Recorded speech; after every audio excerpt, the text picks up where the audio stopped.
ಖುಷಿಯಾಗಿದ್ದಾಗ ದೇವರು ಮೈ ಮರೆತು ಎಂತೆಂಥವ್ರನ್ನ ಸೃಷ್ಟಿ ಮಾಡಿಬಿಡ್ತಾನೆ.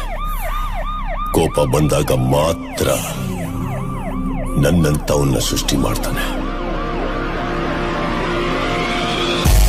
ಈ ಜಗತ್ತಲ್ಲಿ ಗಂಟೆಗೊಂದು 1000 ಜನ ಹುಡ್ತಾರೆ, ಗಂಟೆಗೊಂದು 1000 ಜನ ಸಾಯ್ತಾರೆ. ಆದ್ರೆ ಒಳ್ಳೆ ಕೆಲಸ ಮಾಡಿದವರು ಸದಾ ಜೀವಂತವಾಗಿರ್ತಾರೆ.